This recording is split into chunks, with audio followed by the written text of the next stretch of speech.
Relato de la pasión de nuestro Señor Jesucristo, poniéndonos de pie. Adoramos Cristo y te bendecimos,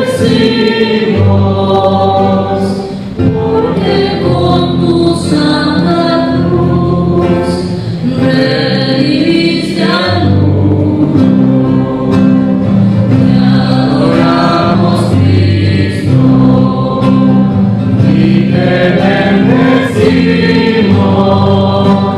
porque con tu santa cruz redimiste al mundo.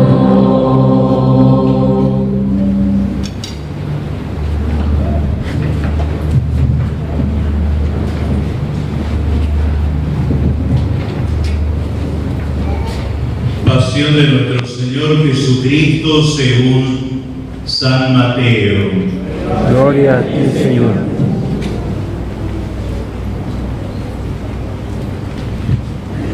Después de ser arrestado, todos los sumos sacerdotes y ancianos del pueblo deliberaron sobre la manera de hacer ejecutar a Jesús. Después de haberlo atado, lo llevaron ante Pilato el gobernador y se lo entregaron. Jesús compadeció ante el gobernador y éste le preguntó: ¿Tú eres el rey de los judíos? Él respondió: Tú lo dices. Al ser acusado por los sumos sacerdotes y los ancianos, no respondió nada. Pilato le dijo: ¿No oyes lo que todos que declaran contra ti? Jesús no respondió a ninguna de sus preguntas, y esto dejó muy admirado al gobernador.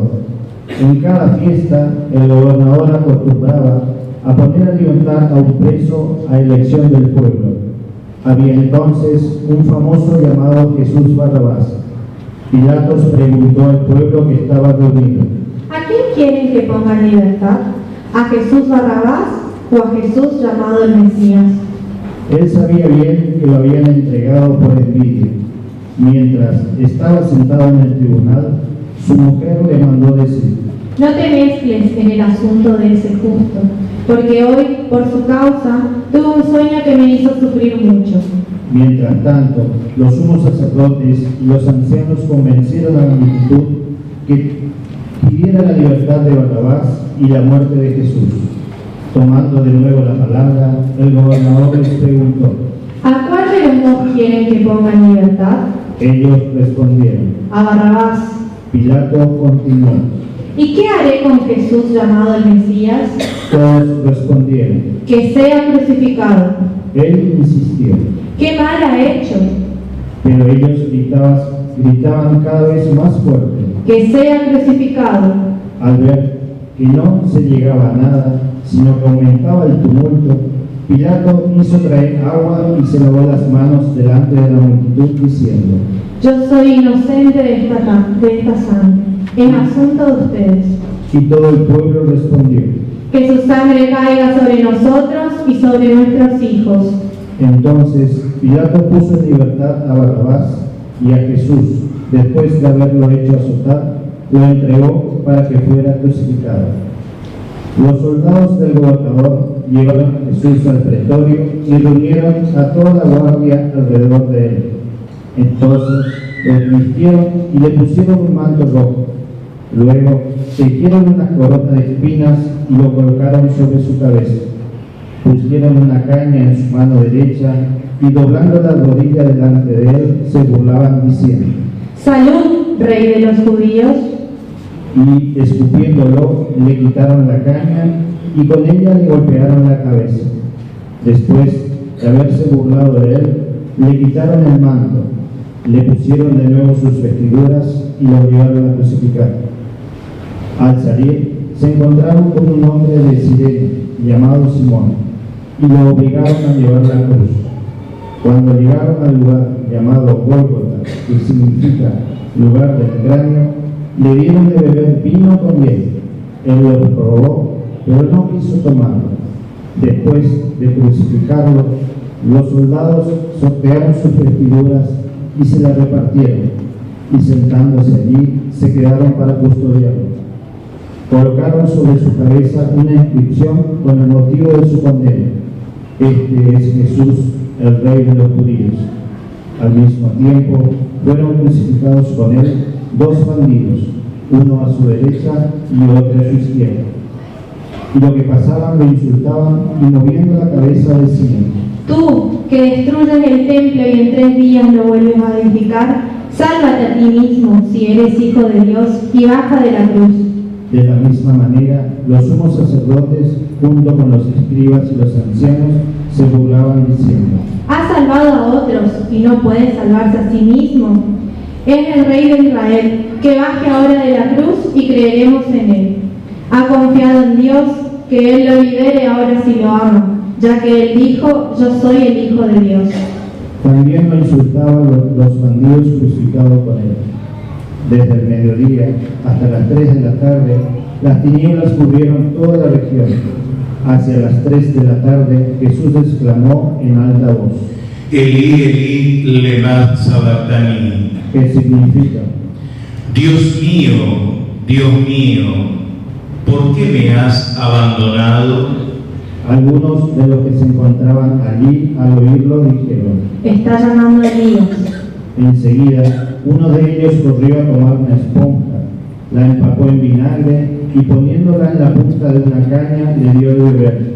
Pero los otros le decían: Espera, veamos si Elías viene a salvarlo.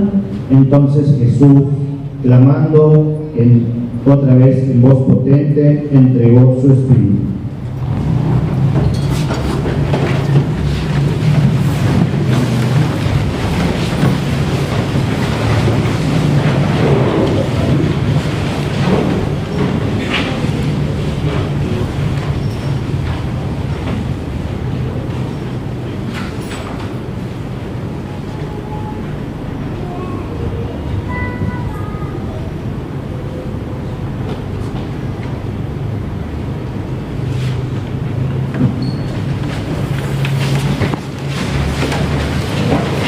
Inmediatamente el velo del tiempo se rasgó en dos, de arriba a abajo. La tierra tembló, las rocas se partieron y las tumbas se abrieron. Muchos cuerpos de santos que habían muerto resucitaron, y saliendo de las tumbas después que Jesús resucitó, entraron en la ciudad santa y se aparecieron a mucha gente. El centurión y los hombres que custodiaban a Jesús, al ver el terremoto y todo lo que pasaba, se llenaron de miedo y dijeron: Verdaderamente este era el Hijo de Dios. Palabra del Señor. Gloria a ti, Señor Jesús. Queridos hermanos, con la celebración del domingo de la Pasión, del domingo del ramo de la Pasión de nuestro Señor Jesucristo, se inicia la Semana Santa. Y como decía ayer y esta mañana, es una Semana Santa porque en ella celebramos los misterios que hacen a nuestra salvación, lo que santifican al hombre, lo que lo redimen, lo que lo rescatan. Por eso es la semana más importante en la vida del cristiano.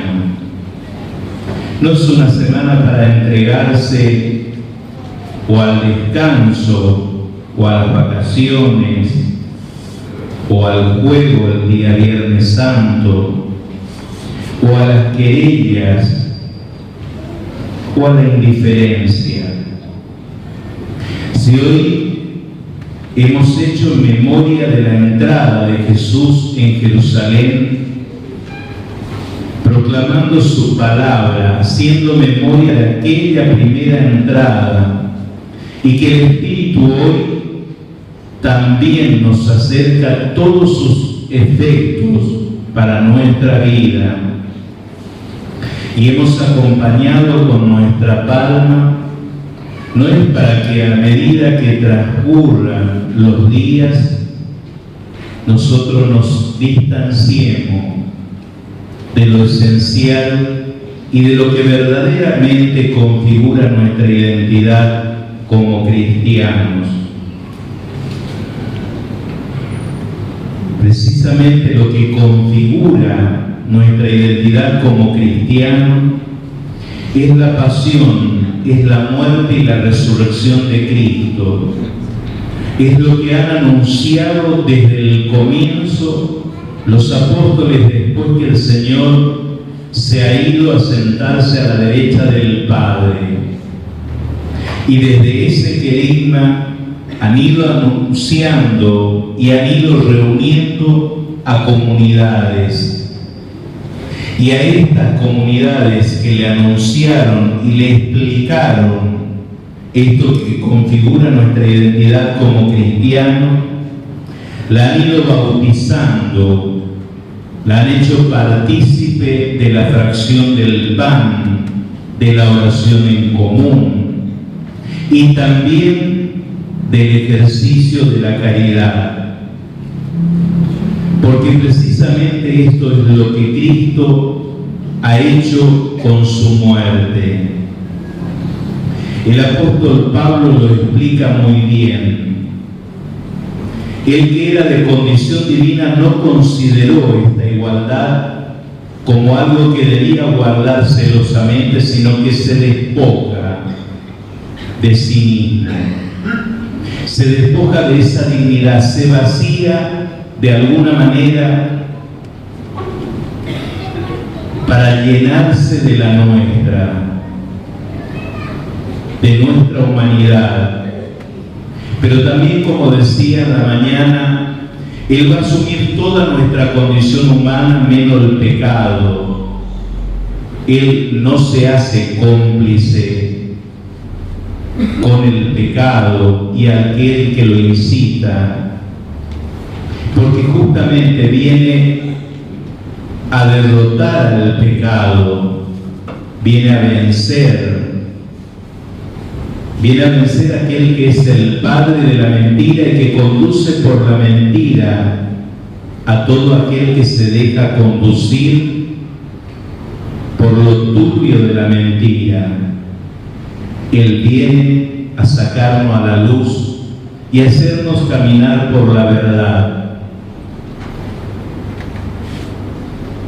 Por eso no va a asumir el pecado, sí nuestra carne frágil, débil. Y desde allí nos comunicará el mensaje del Padre. Desde allí nos acercará los signos que el Padre le envió realizar.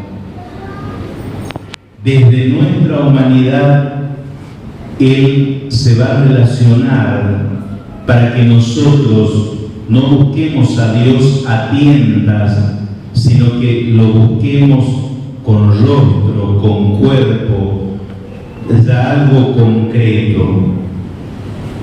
Toda esta semana que pasó, el Evangelio del cual nos mostraba cómo se iba endureciendo el diálogo entre Jesús y sus contemporáneos. Él le decía: yo no he venido por mi cuenta, vine porque he sido enviado. Y el que me envió me dijo estas cosas para ustedes y aún tienen muchas más. Más se endurecía el corazón de aquellos que lo escuchaban. Al menos crean en los signos, porque Él me envió. Lo que yo estoy haciendo frente a ustedes, lo que vi hacer a Él. Porque sólo así glorificarán a el que ustedes dicen que es su Padre y que es Dios. Pero que ustedes no lo han visto, sino que yo lo he visto y ahora le vengo a manifestar. Ahora que me presento ante ustedes, ustedes pueden contemplar el rostro del Padre y escuchar su propia voz. Va a decir en otro pasaje, cuando le dicen los discípulos: Señor, muéstranos al Padre. ¿Hace cuánto tiempo están conmigo y no lo conocen? Quien me ve a mí ve al Padre, quien me escucha a mí escucha al Padre. podemos ver que hay una íntima comunión entre el Padre y el Hijo respecto a la obra de redención. Dice el apóstol que haciéndose hombre y semejante a los hombres y presentándose con aspecto humano, haciendo referencia al misterio de la encarnación, se humilló hasta aceptar por obediencia la muerte y muerte de cruz, lo que hoy estamos celebrando. Es decir, Jesús se abaja, Jesús se arrastra, se anonada para rescatarnos y levantarnos de nuestra mediocridad y de nuestras frustraciones, también de la frustración a la que nosotros nos sometemos por capricho y porque nos alejamos de Dios. La frase del Salmo, Dios mío, ¿por qué me has abandonado?, que reza el salmista y lo vuelve a rezar Jesús en la cruz, no es otra cosa que la carne, la humanidad que clama y que ansía la cercanía y la respuesta de Dios, pero es una humanidad de una carne que se ha distanciado y que se ha alejado porque prefirió, en lugar de la alianza y la fidelidad a la ley, en lugar de seguir a Jesús, prefirió alejarse. Prefirió construir su propio camino y así se dispersó.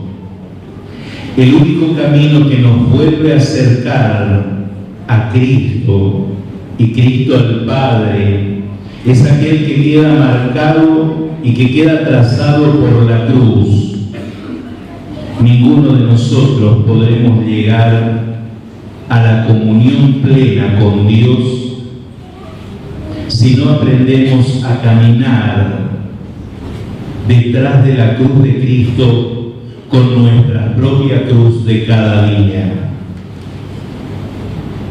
Dice en el Evangelio de Lucas: quien quiera ser mi discípulo, y supongo que todos los que estamos aquí estamos porque queremos ser discípulos de Jesús, que cargue su cruz de cada día y me siga, pero que aprenda a renunciar a su propia vida, es decir, a esta vida y al proyecto cómodo, a esta vida frágil que se deteriora y se derrumba y que en algún momento tiene un punto final, pero que Pablo nos va a decir: a medida que esta tienda de campaña, refiriéndose al cuerpo, se va deteriorando, también tiene que ir madurando y creciendo el hombre que se va a encontrar en la eternidad con Dios. Por eso el tiempo es valioso y no debemos dejar ni gastar en tonterías, en mediocridades. Debemos aprender a construir verdaderamente el discípulo. El discípulo no es mayor que el maestro, él mismo lo dirá en el Evangelio de Juan. Y si no es más que el maestro y tiene que ser igual al maestro, también el discípulo. Cada uno de los que estamos aquí tenemos que aprender lo que significa despojarse. Está haciendo referencia en el caso del hombre a su vanidad y a su orgullo, despojarse para revestirse de Dios. Ese despojo significa un camino de anonadamiento, un camino de humillación para llegar a la humildad, a la virtud de la humildad. Solo la humillación y la acusación de sí mismo nos permite crecer y llegar a la adultez de hijo de Dios. Dice el texto de Pablo: Dios lo exaltó, le dio el nombre que está sobre todo nombre, al que todo rodilla en el cielo y en la tierra y en el abismo se doblará frente a él. El misterio de la Pascua nos conduce a eso, nos conduce a aprender a doblar nuestra rodilla frente a este que nos trajo la salvación, que nos acercó de Dios el perdón y la misericordia, aquel que ofreció su espalda, como dice el profeta Isaías, a los que lo golpeaban y que no retiró su mejilla a aquellos que lo abofeteaban y lo escupían, aquel en quien no se encontraba aspecto humano.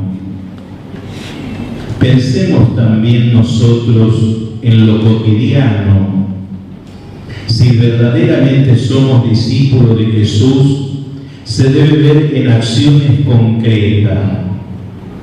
No andar sorteando ni repartiendo la túnica de nuestros hermanos, como aparece en el Salmo y también en la lectura de la Pasión.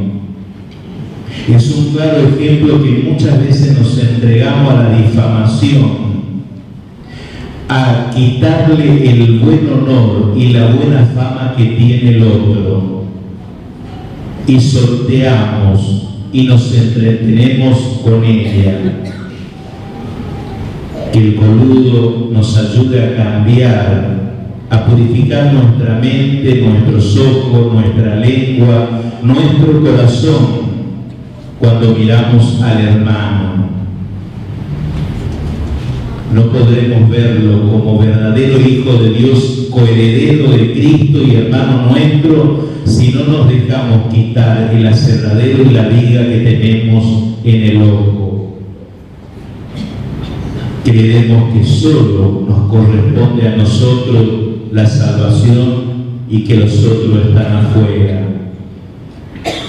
A veces, más que hermanos, los cristianos también somos como una jauría de perro, que en lugar de cuidar y custodiar la vida, más bien la asaltamos como malhechores, como dice el salmista. Y no contento con eso, taladramos las manos y los pies, donde podemos contar los huesos de lo que no tienen que comer, de los que sufren el flagelo de la droga, de aquellos que sufren el flagelo de la promiscuidad y la prostitución. No estamos ajenos a ninguno de estos problemas y pecados, dificultades.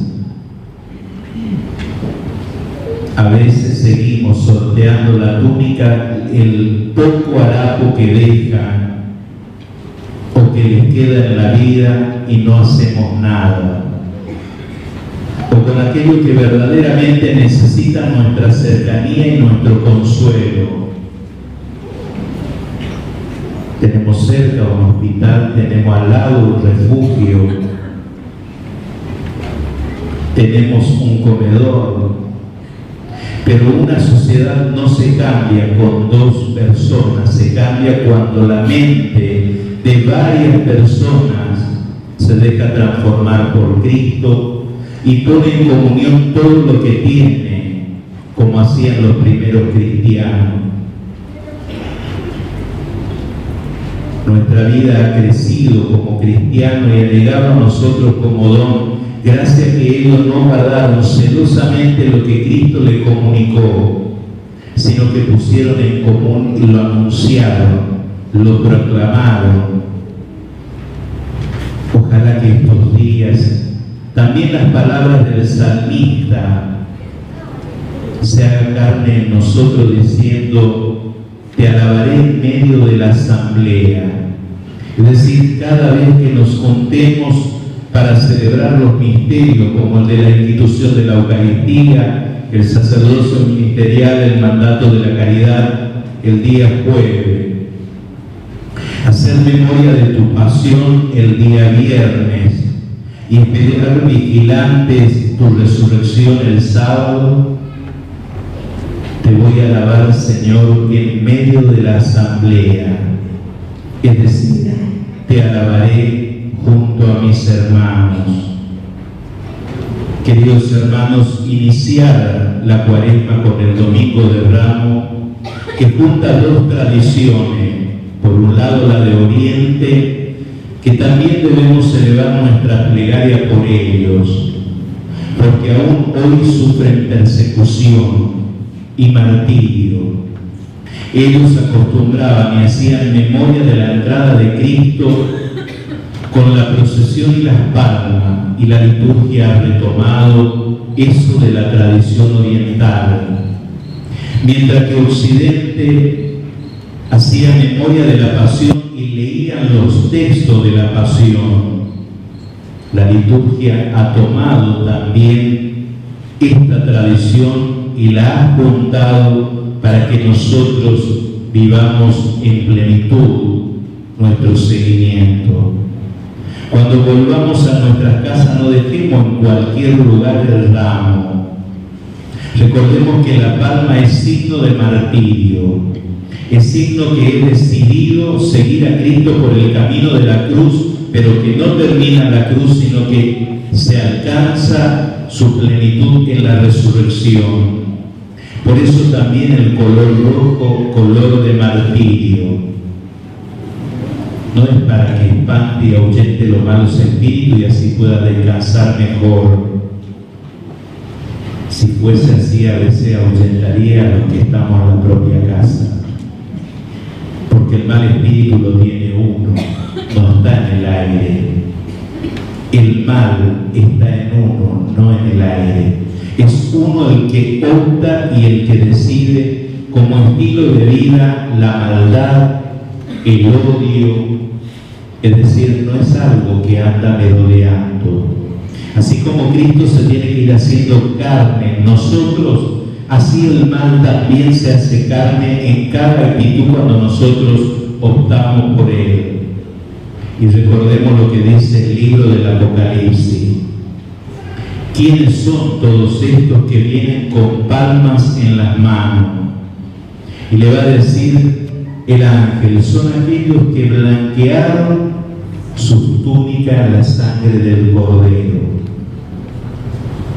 Es decir, aquellos que han purificado su vida, que no temieron entregarla, sino que la han ofrecido, y eso es lo que han blanqueado en el martirio sus túnicas, y por eso gozan de la presencia del Cordero, a la que nosotros también nos dirigimos.